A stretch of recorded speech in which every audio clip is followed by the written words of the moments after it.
I've been so thankful for the response that you've given to this series of messages on the Beatitudes.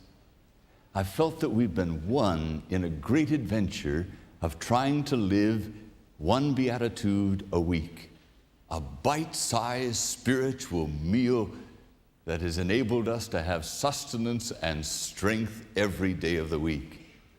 Isn't it amazing what happens to us when we take a truth and really try and live it? Suddenly, what we had thought about for years becomes reality. You can only experience and express what is fresh in your life. And so today, we face the challenge of discovering what it means when Jesus said, "Blessed are the merciful, for they shall obtain mercy." Many of you think you know exactly what that means. But wait a moment.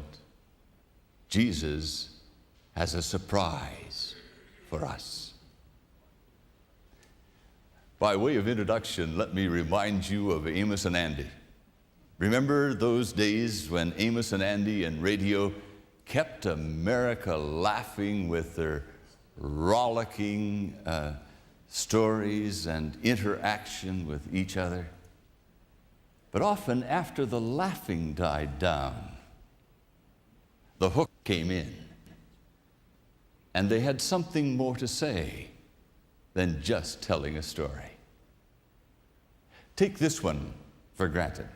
For example, Amos comes to Andy and says, "I don't like that guy. I'm going to get even with him. Every time he comes up to me, he slaps me on the chest." So Andy said, "What are you going to do?" And Amos's response was, "I'm going to get myself a stick of dynamite, and I'm going to put it in my vest pocket, and the next time he hits me on the chest, it's going to blow his hand off."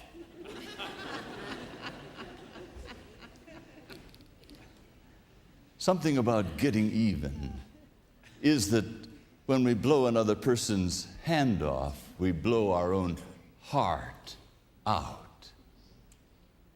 Giving people what they deserve is like burning a house down to get rid of a rat. And yet we all do it. I've done it. When the choice of justice and mercy needs to be made, I often come down on the side of justice. I have a Roman Catholic priest who's a friend of mine who suggests that justice without mercy is half a blessing. He says it's like this.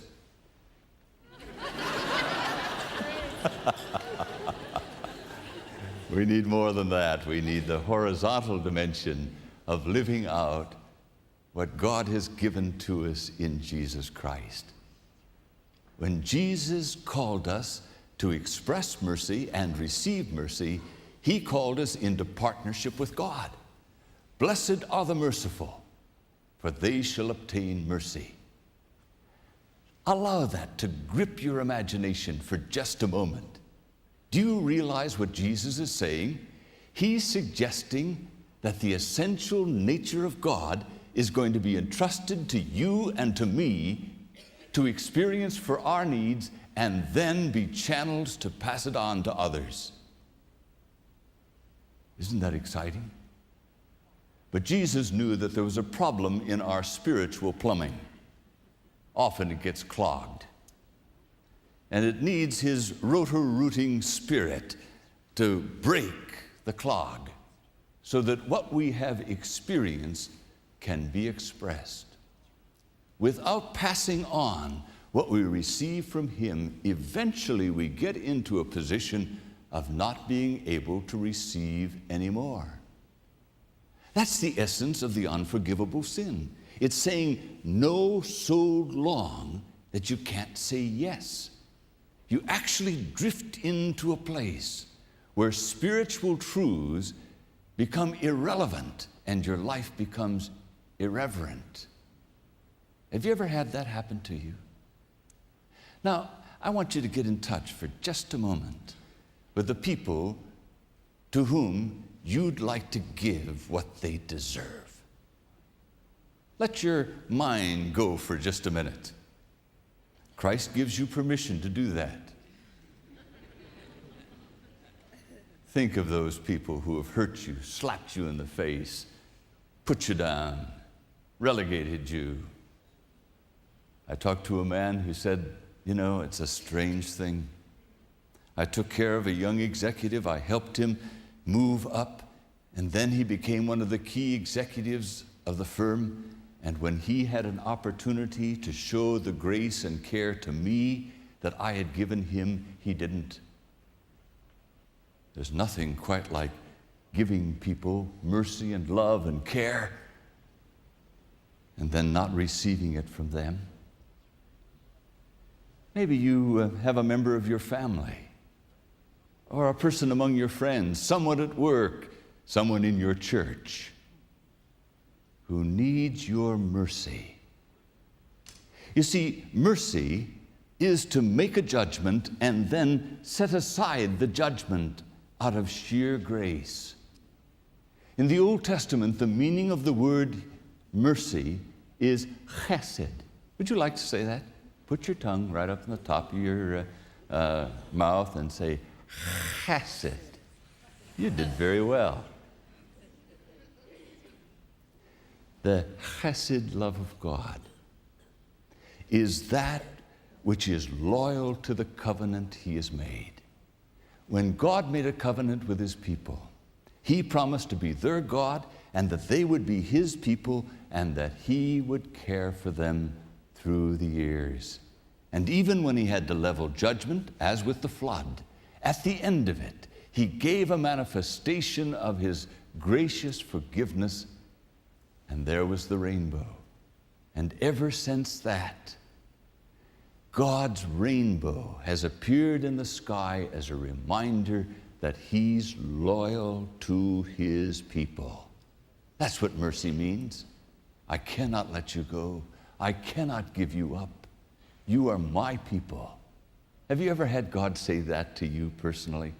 Have you ever fallen flat on your face and had him pick you up, dust you off, and start you again? I have. Now, do you know anyone in your life who needs you to pick him or her up? You see, the continuous flow of God's mercy in the midst of our failures and our rejections, our hostility, our no's, is that we pass on to others exactly what we've received from him. I talked to a man the other day. He said, my wife has done something I can't forgive. I absolutely cannot forgive it. I said, tell me about some of the times that you have stumbled and fallen. He said, that has nothing to do with my wife. I said, oh, yes, it does. Let's just go back. Think of some times in college, and then when you were starting out in your work. Let's talk about some of those dumb things that you've done, and then some terrible things. Well, he got talking a little bit, and after a while he got the point. But you know, it was interesting. I saw his wife, and she said, well, life has been some better. At least he forgave me. But you know what? He's got a purgatorial pout. I think that's a wonderful description of people who only go so far in the expression of mercy. You know, they don't really blast you into hell, nor do they love you into new life. They just sort of dangle you with a pout. You know, you want to say something or do something so that they'll finally say, it's okay, I forgive you. I want to know.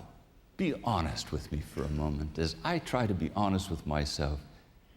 Is there anyone in your life who's getting a purgatorial pout from you? It may not show on your face, but it may be right down there in your guts and in your soul. And it'll come through both in expression and in tone. Jesus was so concerned that we know about the mercy of God. For him, it meant some very important things: the favor of God, the forgiveness of God, the faithfulness of God, the fortuitous intervention of God when we need him most. He knew that that manger there had been mercy incarnate.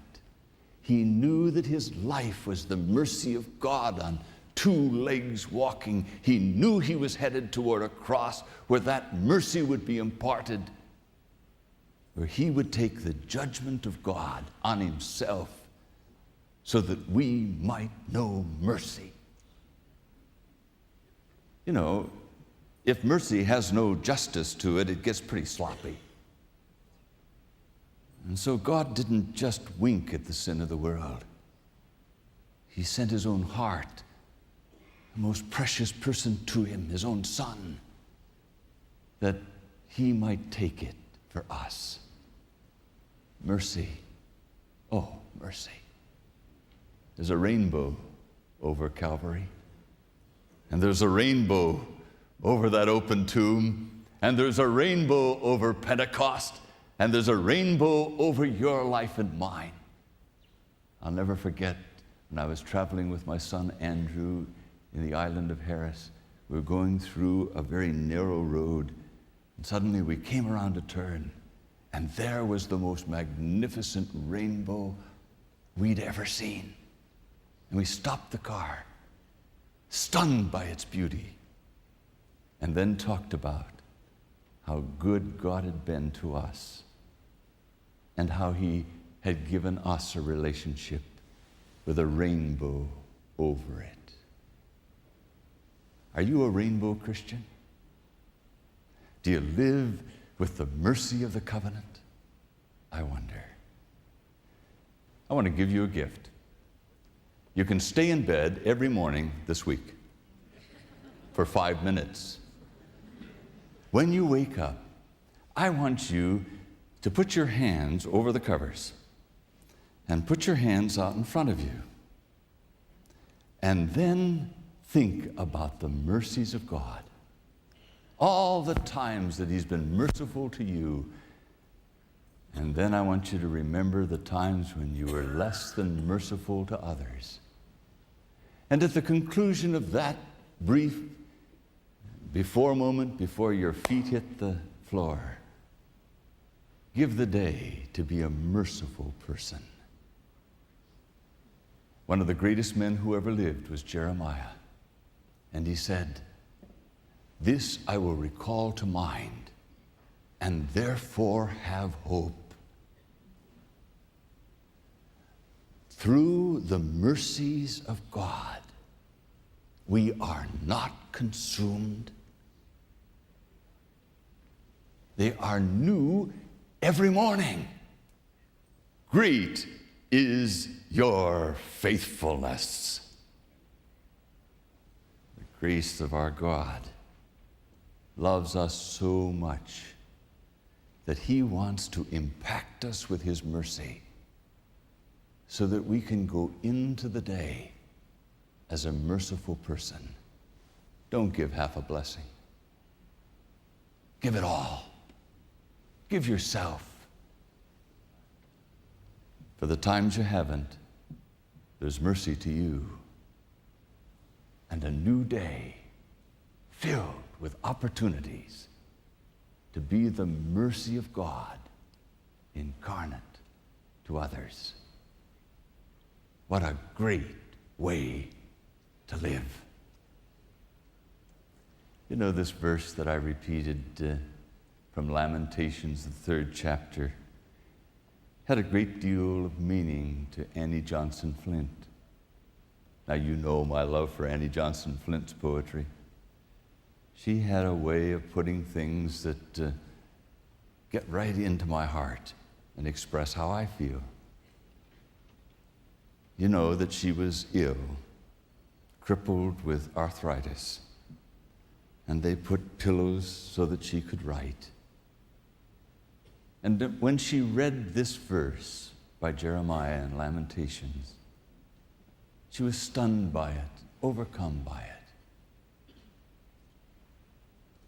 New every morning, though we awake, our hearts with old sorrows about to break,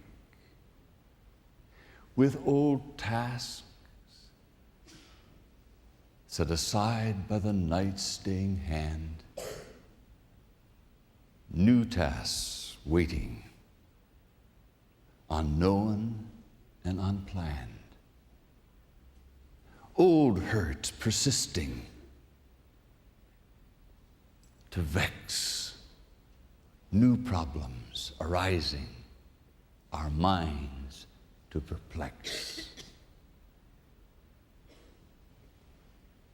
New roads unfamiliar, new paths to trod, but oh, new every morning are the mercies of God. His faithfulness never fails. It meets each new day with guidance for each new step of the way. New grace for new tasks, new trust for old hurts, new strength for burdens the years have persisted, new strength for new challenges, new courage for old, new faith for whatever the day may unfold. As fresh as the need, as the dew on the sod. Oh, anew every morning, the mercies